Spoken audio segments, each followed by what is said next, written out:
जो है breaking X-rays, या इसको आप कंटिन्यूस एक्सरेज कहते हैं, या फिर इसको साइंटिस्ट नेम से जाना जाता है ब्रैमस्टैलिंग एक्सरेज। तो ये किस तरह से हम लोग इसको डील करते हैं। सबसे पहले आप वही पहले वाली सिचुएशन समझें, जो टारगेट एटम था टंगस्टन, आप यहाँ पर बना लें टंगस्टन, जिसके कि आपको पता है न्यूक्लियस के अंदर 76 प्रोटॉन मौजूद थे। तो स्टूडेंट हम लोग चाह रहे थे कि इसका जो इनर शेल का इलेक्ट्रॉन है उसको कहीं अपर शेल में डिस्प्लेस कर दें by help of the accelerated electron. लेकिन एक मसला ये है कि जब यहाँ से इलेक्ट्रॉन आ रहा है, ये जो फिलामेंट को आपने करंट पास करवा के और हीट प्रोड्यूस की थी, फिर कैथोड से आपके पास जो इलेक्ट्रॉन एमिट हुए थे, हम यहाँ पर उस इलेक्ट्रॉन की बात कर रहे हैं। ये मेरे पास एक इलेक्ट्रॉन है और इसको मैंने एक्सेलरेट करवाया हुआ है, वही पहले वाली प्रोडक्शन ट्यूब ज़हन में रखें।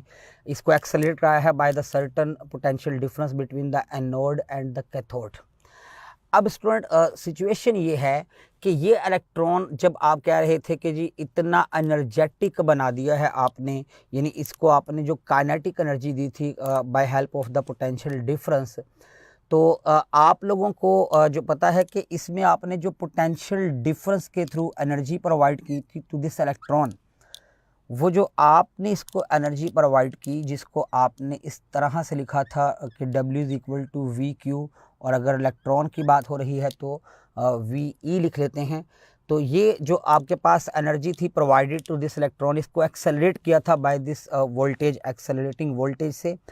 तो आप लोगों के पास इस जो आपकी बैटरी ने वर्क किया था वो इसकी काइनेटिक एनर्जी बन गई थी ऑफ द इलेक्ट्रॉन, और ये बड़ी हाई एनर्जी बनी थी क्योंकि आपने वोल्टेज बड़ा हाई अप्लाई किया हुआ था अक्रॉस द ट्यूब। अब स्टूडेंट सिचुएशन ये है कि हम पहले इससे पहले ये कंसिडर कर रहे थे कि ये इलेक्ट्रॉन कहीं इनर शेल से जाके इलेक्ट्रॉन को डिस्प्लेस करेगा, और वो सारे साजगार हालात भी आपने बनाए। वैक्यूम ट्यूब रखी थी ताकि इसकी एनर्जी वेस्टेज ना हो, फिर टारगेट मेल्ट ना हो, काफ़ी एफर्ट की थी हम लोगों ने कि उसका high melting point, high heat capacity, फिर उसको ठंडा करने के लिए कूल डाउन करने के लिए कूलिंग एजेंट, फिर रिलैक्सेशन टाइम भी दिया। लेकिन उसके बावजूद भी इस चीज़ की क्या गारंटी है कि ये जो इलेक्ट्रॉन है ये वाकई इनर शेल के इलेक्ट्रॉन से इम्पैक्ट करेगा? क्या 76 अगर प्रोटॉन है तो बाहर शेल्स के अंदर, यानी फर्स्ट शेल में 2, फिर सेकंड में 8, इस तरह से थर्ड में, तो क्या वहाँ पर इलेक्ट्रॉन्स जो रिवॉल्व कर रहे हैं ये उनसे हिट नहीं कर सकता है? तो इसका मतलब है वो तो हम बड़ी आइडियल बात कर रहे थे कि जी इतने सारे इलेक्ट्रॉन का वो क्लाउड सा है, और हम कह रहे थे कि इनर शेल से जाके ये हिट करेगा और वहाँ पे उसको इलेक्ट्रॉन को एनर्जी दे के कहीं अपर शेल में डिस्प्लेस कर देगा, इनर में वैकेंसी क्रिएट कर देगी, तो वहाँ से फिर वो ट्रांजिशन होगी और कैरेक्टरिस्टिक्स एक्सरे फोटोन। स्टूडेंट ये तो बड़े मुकद्दर की बात है कि इनर शेल वाले से ही जाके ट्रांजिशन और आपके पास ये इम्पैक्ट हो। इसका मतलब है कि आप सारे हालात वो बना भी दें, आप वैक्यूम ट्यूब बनाएं, आप टारगेट सोच समझ के चूज़ करें, कूलिंग एजेंट यूज़ करें, आप वोल्टेज जो है वो अल्टरनेटिंग लगा लें, उसके बावजूद भी you need a lot of prayers, आपको बहुत सारी दुआओं की ज़रूरत है कि ये अब हीट हो जाए सही। हमने तो हालात सारे ऐसे बना दिए हैं, अब ये वाकई इनर शेल में जाके जो है वो कोलाइन करके और वहाँ पर क्या करे, वहाँ से इलेक्ट्रॉन को डिस्प्लेस करे, बाहर ना कहीं कोलाइड करे। तो ये तो बड़े चांस की बात है। इसका मतलब है कि हम उस आइडियल वाली सिचुएशन से अगर बाहर निकल आएँ तो ये तो जब यहाँ से पास होना है तो यहाँ पर काफ़ी सारे इलेक्ट्रॉन हैं जिनसे इम्पैक्ट हो सकता है। और एक और बात भी है कि अगर 76 प्रोटॉन हैं तो आपको पता है न्यूक्लियस की एक बड़ी स्ट्रॉन्ग जो है वो इलेक्ट्रिक फील्ड भी यहाँ पर डेवलप होगी। तो यहाँ पर एक बड़ी स्ट्रॉन्ग इलेक्ट्रिक फील्ड भी डेवलप हो चुकी होगी। ये आपके सामने हमने वो फील्ड भी बना दी है, ये चेक कर लें। अब ये देखें, अब स्टूडेंट होगा क्या, सपोज़ मैं कहता हूँ कि ये इनकमिंग इलेक्ट्रॉन है ये इनर शेल में जाके जो है वो इम्पैक्ट नहीं करता है, या तो बाहरी कहीं इम्पैक्ट इसका हो जाता है। और आपको पता है इनर शेल से ही हमें असल में ट्रांजिशन चाहिए होती है, हाई एनर्जी का फोटोन मिलना है। तो अगर ऐसा नहीं होता है तो फिर जब ये इलेक्ट्रॉन कहीं बाहर इम्पैक्ट करता है तो उस वक्त भी इसकी ज़ाहिर एनर्जी तो वेस्ट होती है। या फिर आप यूँ समझ लें कि जब फील्ड में से पास होगा तो अगर इस इलेक्ट्रॉन की इस वक्त काइनेटिक एनर्जी को मैं के कह देता हूँ, तो स्टूडेंट जब ये इस फील्ड में से पास होगा, इतने हैवी न्यूक्लियस की फील्ड में से पास होगा, तो जब यहाँ पर आप इसको देखेंगे तो क्या अब इसकी जो काइनेटिक एनर्जी है वो उतनी होगी जितनी के पहले थी?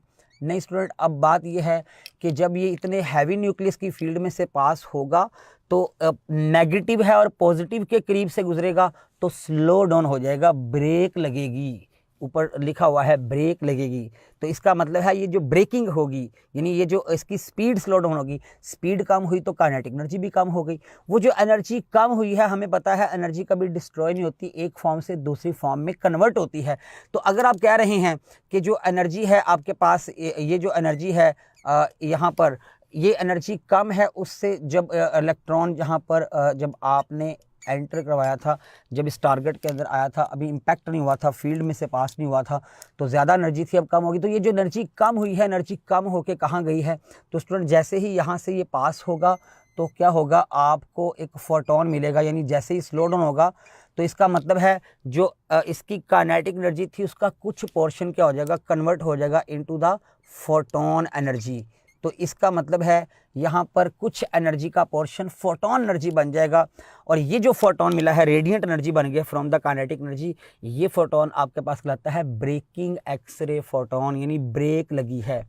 तो इसका मतलब है कि हमारे पास क्या है कि अगर आप इसकी और इसको डिफाइन करते हैं तो यहाँ इनर शेल ट्रांजिशन की बात नहीं, कैरेक्टरिस्टिक्स एक्सरेज को डिफाइन करते वक्त आपने कहा था इनर शेल में हैवी एटम में इलेक्ट्रॉन की ट्रांजिशन हो तो निकलने वाला फोटोन कैरेक्टरिस्टिक्स एक्सरे फोटोन कहलाता है। यहाँ पर इनर शेल की बात हम नहीं कर रहे हैं, यहाँ पर हम बात करते हैं कि किसी तरीके से जब ये इस हैवी न्यूक्लियस की फील्ड में से पास होता है तो स्लो डाउन होता है।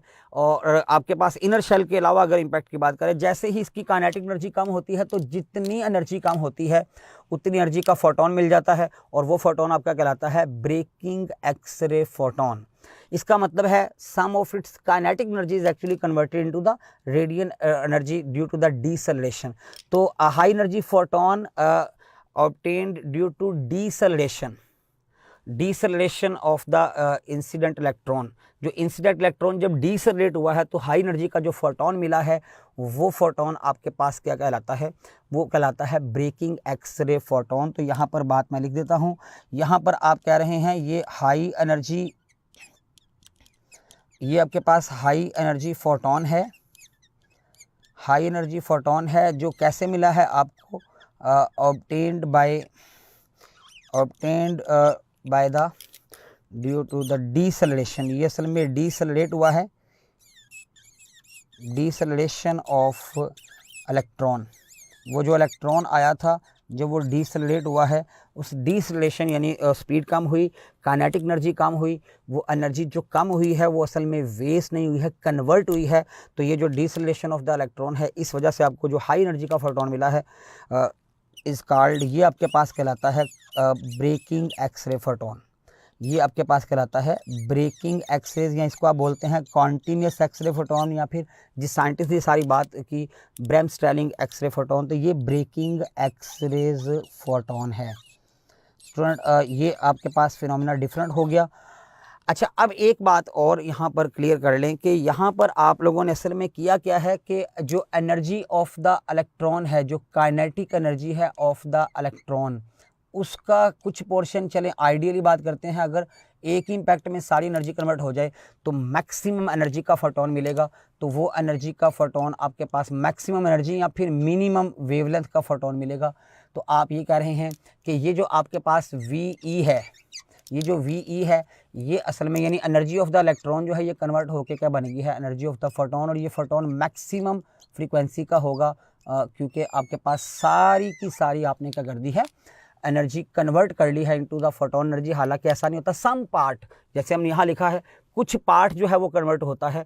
तो एक्चुअल में आप लोगों को ये इक्वल नहीं, एक्चुअल में आप बात करें जब यहाँ फ्रीक्वेंसी मैक्सिमम नहीं कहेंगे तो एक्चुअल में आप कहते हैं कि ये फ्रीक्वेंसी मैक्सिमम है, वैसे प्रैक्टिकली इससे कम फ्रीक्वेंसी का फोटोन मिलता है। और अगर आप वेवलेंथ की बात करेंगे तो यहाँ पर आपने क्या किया है, एच सी ओवर यहाँ पर आप लैम्डा मिनिमम लिखेंगे। क्यों? क्योंकि आपने क्या किया है, कंप्लीटली आपने सारी की सारी kinetic energy of the electron convert कर दी है इनकी फोटोन एनर्जी। तो मैक्सिमम एनर्जी, मैक्सिमम फ्रीक्वेंसी या मिनिमम वेवलेंथ का फोटोन मिलेगा। और ये जो मिनिमम वेवलेंथ का फोटोन मिलता है आपके पास, ये आपके पास क्या कहलाता है, इसको इधर जाके डिवाइड कर लें तो यहाँ पर आपके पास आ जाएगा इस तरह से। तो स्टूडेंट ये जो मिनिमम एनर्जी का आपका फोटोन मिला है, ये फोटोन आपका कहलाता है कट ऑफ वेवलेंथ। ये फोटोन की जो वेवलेंथ है इसको बोलते हैं कट ऑफ वेवलेंथ। ये प्रैक्टिकली तो नहीं होना, ये हम आइडियल बात कर रहे हैं जब आपने क्या किया है, सारी की सारी एनर्जी जो है वो कन्वर्ट कर ली है। अगर वैसे बात की जाए तो यहाँ इक्वल नहीं लिखना चाहिए।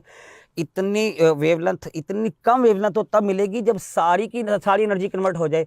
वैसे हमें लिखना चाहिए कि ये मिलेगा या इससे ग्रेटर मिलेगा, वेवलेंथ इससे ग्रेटर मिलेगी या एनर्जी इससे कम मिलेगी या फ्रीक्वेंसी से कम मिलेगी। यानी कहने का मतलब है सारी एनर्जी तो कन्वर्ट नहीं होती ना।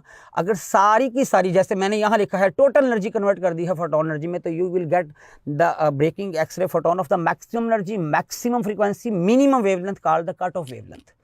और अगर प्रैक्टिकली बात करें तो आप कहेंगे कि जो एनर्जी मिलेगी वो आपके पास ये वाली नहीं मिलेगी वी, बल्कि इससे कम मिलेगी। तो फ्रीक्वेंसी भी उससे कम मिलेगी जो हमें इस इक्वेशन से मिल रही है, और वेवलेंथ भी इतनी नहीं मिलेगी शॉर्ट, बल्कि इससे ग्रेटर मिलेगी। तो बहरहाल ये कट ऑफ वेवलेंथ है। और अगर न्यूमेरिकल के लिए एक शॉर्टकट याद रखना है, यहाँ पर स्टूडेंट मिनिमम वेवलेंथ का जो फार्मूला एच, सी और ई, ये तीनों कांस्टेंट हैं। और इन कांस्टेंट की वैल्यू लगा दें, प्लैंक कांस्टेंट की वैल्यू आपको आती है 6.6 10⁻⁻34। इसी तरह सी की और ई की वैल्यू भी आपको आती है। तो यहाँ जब आप वैल्यूज़ लगा देते हैं तो आप लोगों के पास जो है वो एक कांस्टेंट बन जाता है 1240 10⁻⁻9। और जस्ट आपको करना क्या है, अब ये जस्ट वोल्टेज की वैल्यू पुट करनी होती है। तो स्टूडेंट डिफरेंट न्यूमेरिकल आते हैं कि अगर एक्सेलरेटिंग वोल्टेज आपके पास इतना है, अगर एक्सेलरेटिंग वोल्टेज आपको दे देता है तो आपको कहता है बताएं जी इस एक्सेलरेटिंग वोल्टेज के कॉरस्पॉन्डिंग जो मिनिमम एनर्जी, जो मिनिमम वेवलेंथ होगी आपके पास ब्रेकिंग एक्सरे फोटोन की, वो कितनी होगी। तो आप वोल्टेज यहाँ पुट करके मिनिमम वेवलेंथ निकाल सकते हैं। अच्छा स्टूडेंट, एक बात बड़ी क्लियर हो गई है, एनर्जी ऑफ द फोटोन, ये जो आप देख रहे हैं energy H F, energy of the photon, ये किस पे डिपेंड कर रही है, वोल्टेज के ऊपर, क्योंकि ये तो कांस्टेंट है। तो वो जो बात हम बड़ा चीख के कह रहे थे कि कैरेक्टरिस्टिक्स एक्सरेज जो है उसकी एनर्जी एक्सेलरेटिंग वोल्टेज पे डिपेंड नहीं करती, यहाँ क्लियरली लिखो कि आपके पास क्या हो रहा है। यहाँ पर अगर आप क्लियरली बात करें तो आप कहते हैं वोल्टेज पे ही तो डिपेंड करती है एनर्जी ऑफ द फोटोन। तो इसका मतलब ये है कि यहाँ पर एक बात बड़ी हम लोगों ने क्लियरली जो है वो मेंशन करनी है, वो क्या है कि जो एनर्जी है of the braking X-ray photon, it depend upon the accelerating voltage. यहाँ पर आप देख सकते हैं, तो यहाँ पर हम लिख भी लेते हैं जो एनर्जी है आपके पास of the braking X-ray photon, energy of the braking X-ray photon, अगर आप बात करेंगे energy of the braking X-ray photon जो है, ये आप देख सकते हैं ये किस पे डिपेंड करती है, आप यहाँ पर लिख लें, ये डिपेंड करती है upon the accelerating voltage, depend upon accelerating voltage. ये वही वोल्टेज है जो आपने अप्लाई की हुई है अक्रॉस द ट्यूब, जो एनोड और कैथोड के दरमियान में, एक्सेलरेटिंग वोल्टेज। तो स्टूडेंट एक बात जो फ़र्क आ गया यहाँ पर वो लिख लिया है। अब दूसरी जो सिचुएशन है वो देखते हैं।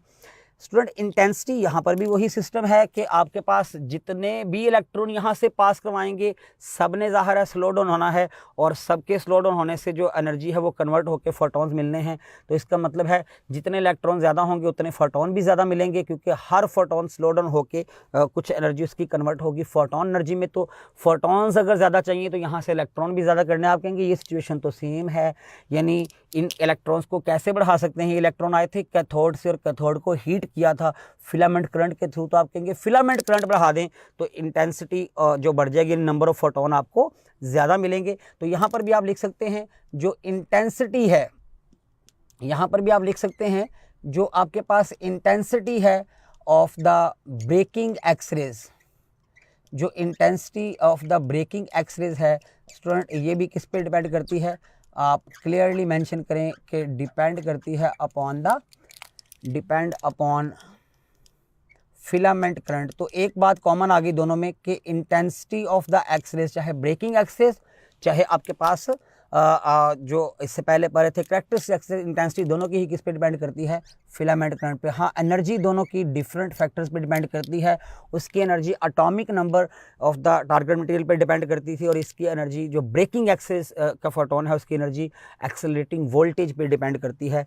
तो ये फ़र्क है। और स्टूडेंट एक और सिचुएशन वहाँ मैंने कहा था कि आपके पास लाइन स्पेक्ट्रम बनता है। यहाँ पर देखें, आपको जितनी एनर्जी चाहिए है, अगर मैं कहता हूं मुझे इतनी एनर्जी चाहिए, आप यहाँ पर एनर्जी की वैल्यू पुट करें और आपको पता लग जाएगा इतनी एनर्जी के लिए कितने एक्सेलरेटिंग वोल्टेज होने चाहिए।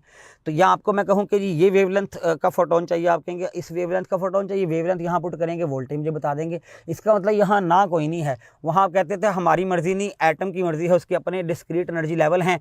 तो या फिर आपको E2 - E1 या E3 - E1, E4 - E1 certain photon मिलते थे।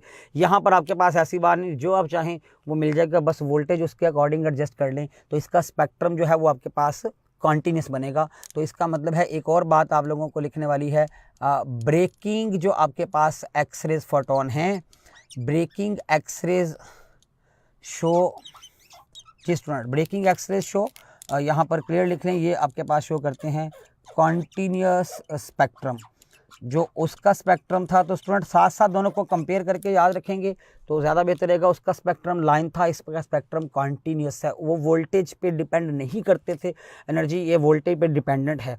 उसमें एटॉमिक नंबर पे सारी डिपेंडेंस थी, और फिलामेंट करंट पे दोनों की इंटेंसिटी जो है वो डिपेंड करती है। तो ये आपके पास जो है वो ब्रेकिंग एक्सरेज के हवाले से हमने बात की है।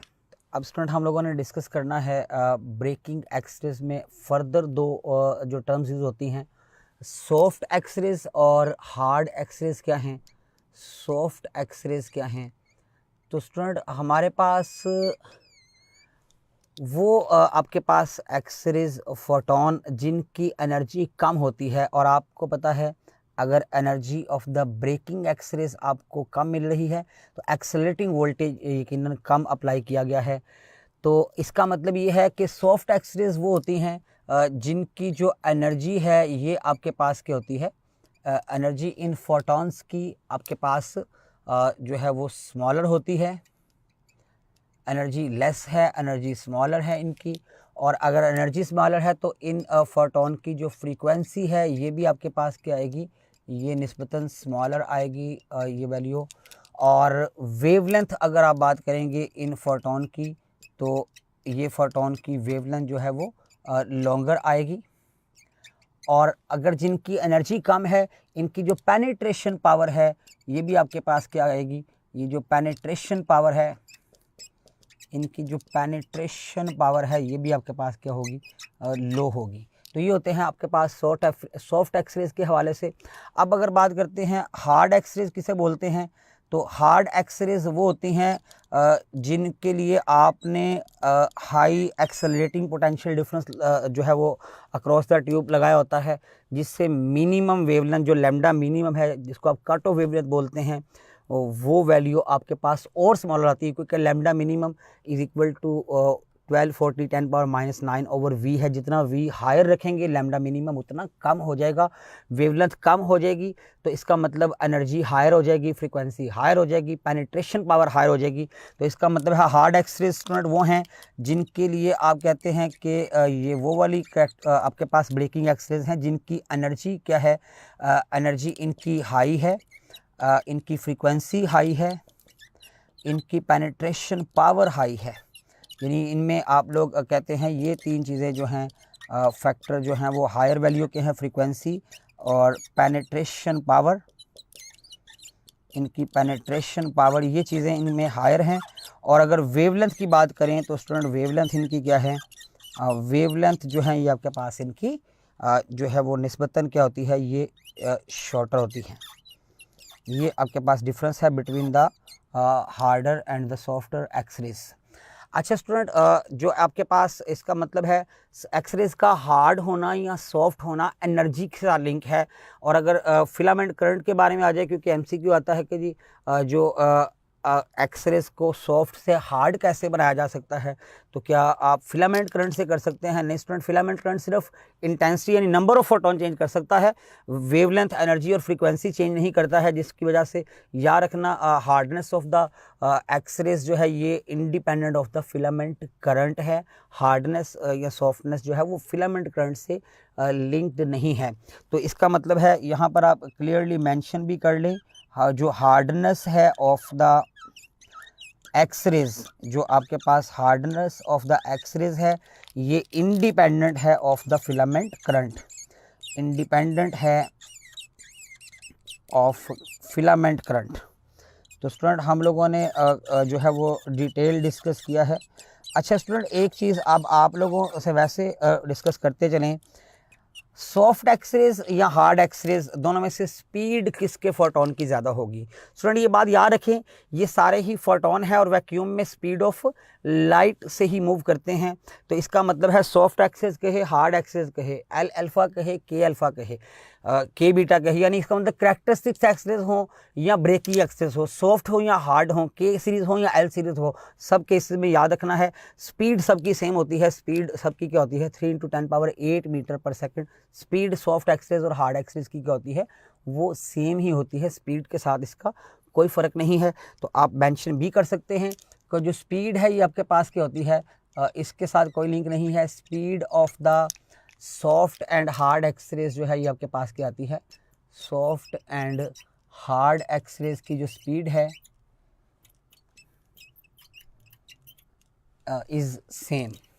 और वो सेम स्पीड कितनी है?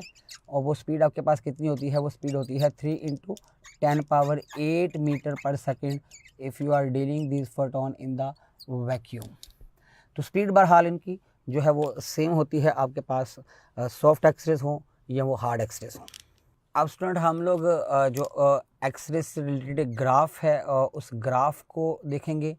और जो ग्राफ है असल में इंटेंसिटी वर्सेस वेवलेंथ, ये आपके पास इंटेंसिटी वर्सेस वेवलेंथ ग्राफ है, इसको हम देखेंगे और इसमें क्या कुछ पूछा जा सकता है वो डिस्कस करेंगे। तो स्टूडेंट आपके पास अगर एक एक्सरेज की प्रोडक्शन ट्यूब है और उसमें हम लोगों ने कहा है कि बड़े कम चांस हैं कि करैक्टरिस्टिक्स एक्सरेज मिलें, और वो आपके पास बहुत कम, लेस देन आप कहते हैं 1% और ये चांसेस होते हैं। तो इसका मतलब है ज़्यादातर जो आपके पास चांस हैं, यानी ज़्यादा प्रोपोर्शन जो आपके पास उस विंडो से आपको ज़्यादा फोटोन मिलेंगे, वो कौन से मिलेंगे? ब्रेकिंग एक्सरेज के फोटोन मिलेंगे। क्योंकि जो इलेक्ट्रॉन पेनिट्रेट करना है वो स्लो डाउन तो लाजमी होता है, इनर शेल के इलेक्ट्रॉन से जाके टकराएगा कि नहीं टकराएगा ये श्योर नहीं होता है। तो अगर जनरल कभी कोई क्वेश्चन आ जाए तो याद रखें कि आप लोगों का आ जाए कि एनर्जी ऑफ द एक्सरेज, अब वो डिफाइन नहीं किया हुआ है करैक्टरिस्टिक्स एक्सरेज के ब्रेकिंग एक्सरेज, तो फिर आप कहेंगे सर हम किसको सोच के जवाब दें अगर बोथ का ऑप्शन भी नहीं है। तो याद रखें कि ज़्यादातर प्रोपोर्शन जो होता है वो ब्रेकिंग एक्सरेज का होता है। तो अगर आपके पास कभी ऐसी सिचुएशन आ जाए तो याद रखें कि ज़्यादातर एमिटेड फोटोन जो हैं वो ब्रेकिंग एक्सरेज के फोटोन होते हैं, इसलिए हम लोग उसी को ज़हन में रख के जवाब देते हैं। क्योंकि करैक्टरिस्टिक्स एक्सरेज एमिट होना यानी इनर शेल में वैकेंसी क्रिएट करना एक मुश्किल काम है और बड़े रेयर चांस होते हैं। तो बहरहाल अब हम ग्राफ की बात करते हैं। इस ग्राफ में हम डिस्कस करेंगे इंटेंसिटी और जो आपके पास वेवलेंथ है, इससे रिलेटेड ये ग्राफ है। ये इंटेंसिटी हम वाई एक्सिस पे ड्रा किए हुए हैं और इस एक्सिस के ऊपर हम वेवलेंथ की बात कर रहे हैं of the X-rays obtained from the X-ray tube. तो स्टूडेंट ये जो ग्राफ आपको मिलता है इंटेंसिटी वर्सेस वेवलेंथ, ये कुछ इस तरह से मिलता है। ये ग्राफ आपके पास कुछ इस शेप में होता है। यहाँ पर आपके पास ये कुछ पीक्स आती हैं और ये आपके पास एक कॉन्टीन्यूस ग्राफ होता है। इस तरह से हमारे पास ये जो है ये ग्राफ बनता है लाइक दिस। चले हम इसकी पूरी पीक्स अगर डिस्कस कर लेते हैं। यहाँ पर ये ग्राफ कुछ इस तरह से हमारा बना हुआ है, शेप कुछ इस तरह से मिलती है। अब ये जो आपके पास एक कॉन्टीन्यूस ग्राफ है विद सर्टन पीक्स, तो याद रखना ये जो पीक्स है ना ये आपके पास असल में किसको शो करती हैं? ये असल में करैक्टरिस्टिक्स एक्सरे फोटोन हैं। पीक्स जो हैं कैरेक्टरिस्टिक्स एक्सरे फोटोन को शो करती हैं। और बाकी जो सारा ग्राफ है वो क्या है, वो आपके पास किसको शो कर रहा है, वो शो कर रहा है ब्रेकिंग एक्सरेज को। तो ये असल में हमें एक्सरेज ट्यूब से अमिट होने वाले फोटॉन्स का ग्राफ बनाया है, जहाँ से हमें दोनों तरह के जो है वो फोटोन के चांसेस हैं, और ज़्यादातर आपके पास फोटोन ब्रेकिंग एक्सरेज के हैं। पीक्स शो करती हैं आपके पास कैरेक्टरिस्टिक्स एक्सरेज को। अब देखना ये है कि अगर हम देखें पीक्स आप कहते हैं कैरेक्टरिस्टिक्स एक्सरेज को शो करती है, तो स्टूडेंट बात ये है कि के सीरीज ज़्यादा एनर्जेटिक या एल सीरीज। तो हमें पता है जितना न्यूक्लियस के करीब वाला शेल है, इनर शेल है, वहां पर आपके पास जो है वो इलेक्ट्रॉन को डिस्प्लेस करना मुश्किल है, तो के सीरीज ज़्यादा एनर्जेटिक है। एनर्जी ज़्यादा तो वेवलेंथ कम।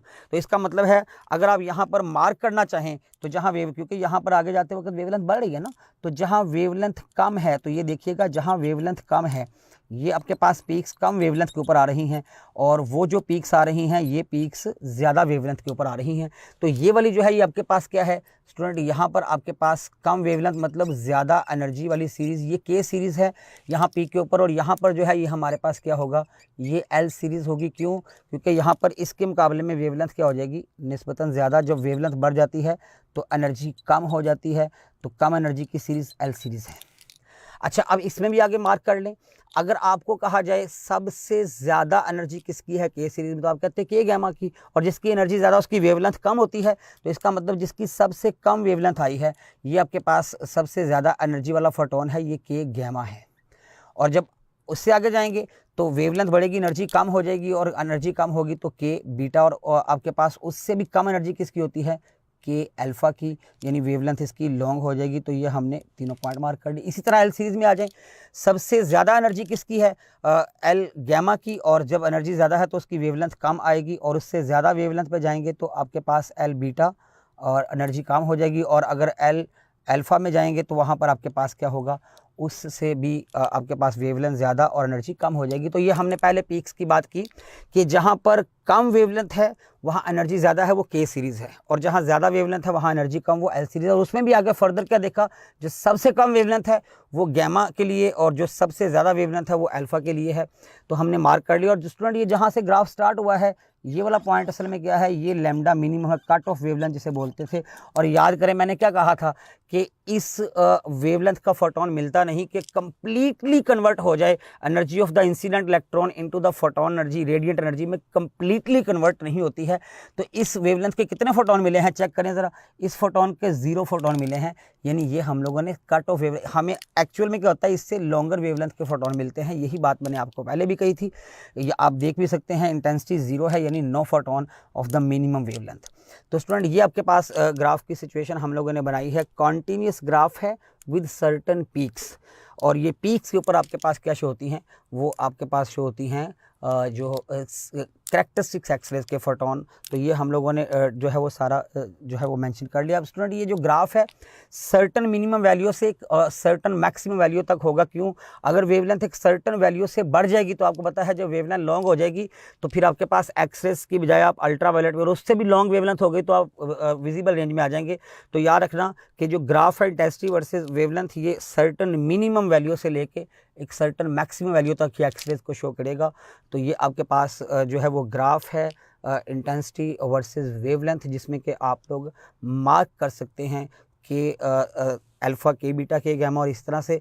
और एक बात और भी कही थी कि अगर फर्स्ट शेल में वैकेंसी क्रिएट हो जाए तो सबसे ज़्यादा चांसेस किसके हैं, मैंने कहा था 1000 एटम में आपने फर्स्ट शेल में वैकेंसी क्रिएट कर दी है तो मोस्ट ऑफ द केसेस में वो फर्स्ट शेल की वैकेंसी जो है वो कौन फिल करेगा, सेकंड शेल से इलेक्ट्रॉन, यानी ज़्यादातर फोटोन कौन से मिलेंगे, के अल्फ़ा के। तो आप देख रहे हैं इंटेंसिटी सबसे ज़्यादा किसकी है, तो वहाँ जो मैंने 4 पॉइंट लिखे थे आप सारे यहाँ पर वेरीफाई कर लें। इंटेंसिटी सबसे ज़्यादा के अल्फ़ा की है, उससे कम के बीटा की, और सबसे कम चांस है कि आपके पास क्या हो फोर्थ शेल से फर्स्ट शेल में जो है वो ट्रांजिशन हो, और के जो आपके पास शेल है उसमें जो वैकेंसी है उसको फिल किया जाए तो उसका आप देख लें इंटेंसिटी सबसे कम है। यही बात आपके पास यहाँ भी देख सकते हैं आप लोग।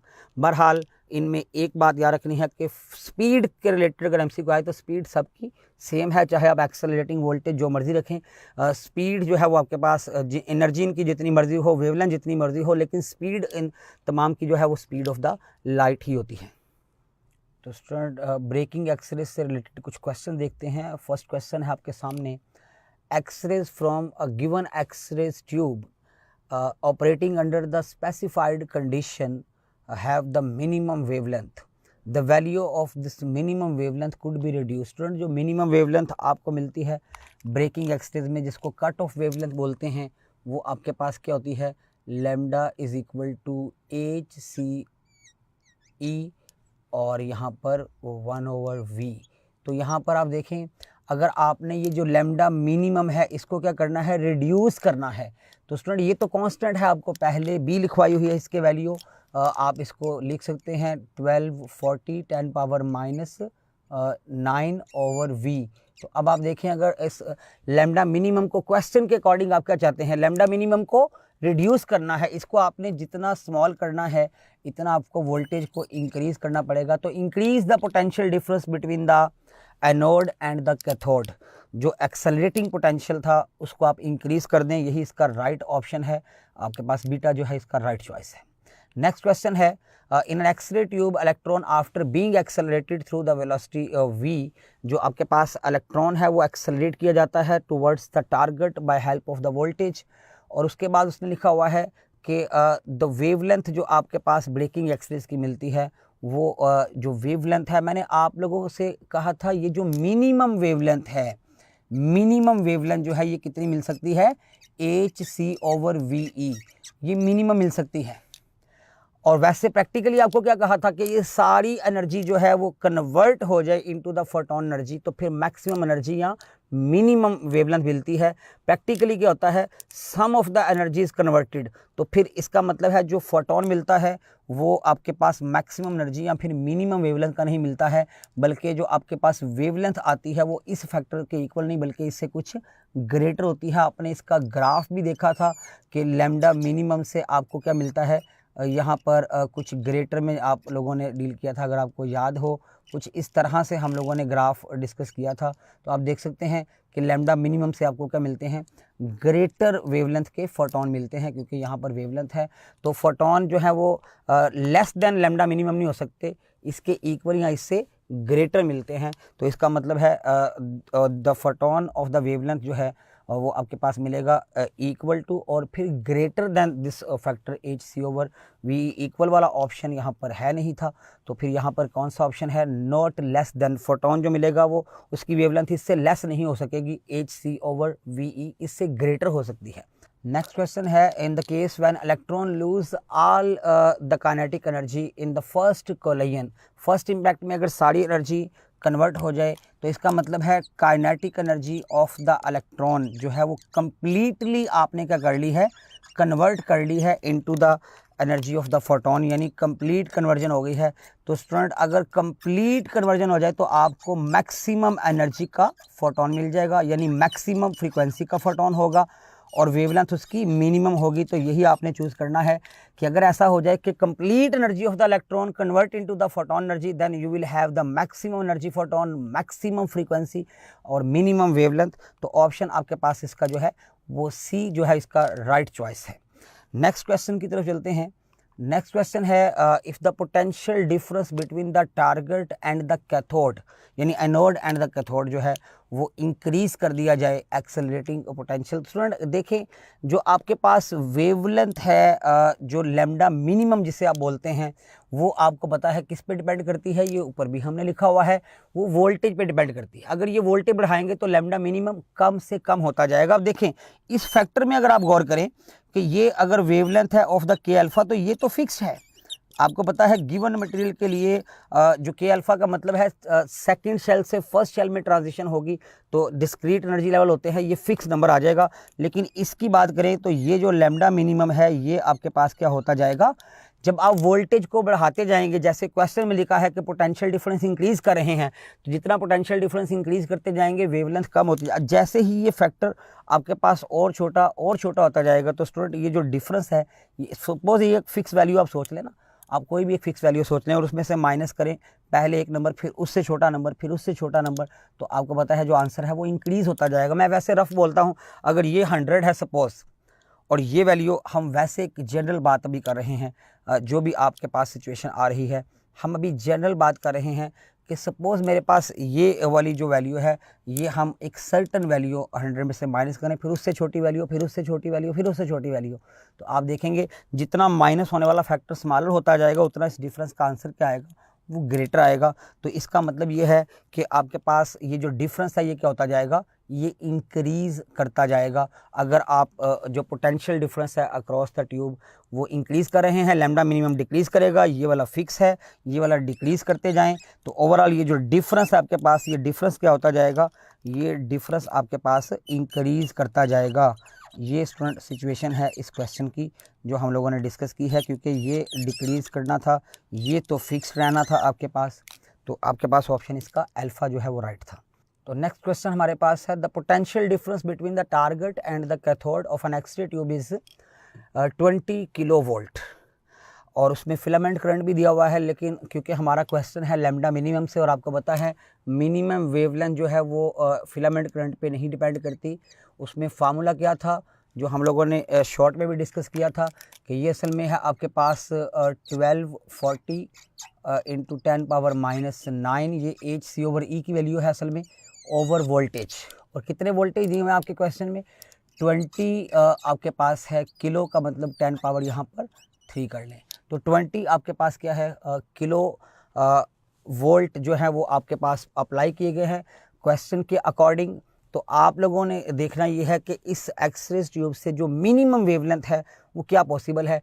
तो स्टूडेंट ये 0 आप इस 0 से कैंसिल कर दें, बाकी ये 2 को आप करेंगे तो यहाँ पर आ जाएगा 6 और यहाँ पर 2 2 4, तो इसका मतलब है ये आएगा 62, यानी ऑप्शन आपके पास यहाँ पर ये बनना चाहिए है 62, और 10 की पावर स्टूडेंट कितना बन जाएगा, ये ऊपर जाके -3 हो जाए तो माइनस ये आपके पास हो जाएगा 12, और अगर आप इसको 11 की शक्ल में शो करना चाहते हैं तो आप इसको यूँ लिख लें कि जो लैम्डा मिनिमम है ये आपके पास क्या आ जाएगा 6.2 इंटू 10⁻⁻11 मीटर।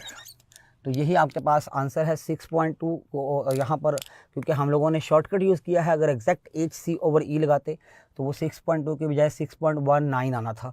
तो यहाँ पर बहरहाल 6.19 जो है वो क्लोजेस्ट है, यानी वो 6.2 ही बन जाता है अप्रॉक्सीमेटली।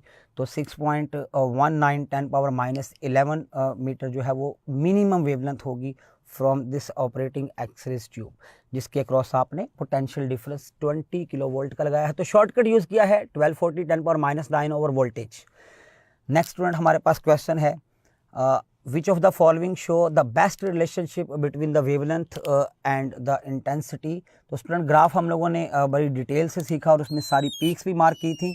किस तरह का ग्राफ बनता है वो आप लोगों ने सीख लिया था, मिनिमम वेवलेंथ और आपके पास यहाँ पर पीक्स आती हैं, और कहा ये था कि ये आपके पास ग्राफ कैसा बनता है, ये असल में कॉन्टीन्यूस ग्राफ है विद द सर्टन पीक्स, और पीक्स किसको शो करती हैं, करैक्टरिस्टिक्स एक्सरेज को, और बाकी सारा ग्राफ है वो असल में ब्रेकिंग एक्सरेज का है। तो ये असल में इंटेंसिटी वर्सेस वेवलेंथ ग्राफ है। तो ये जो शेप है उसने जो दी है ये किस शेप से है, सी जो है वो आपके पास राइट आंसर है इस क्वेश्चन का।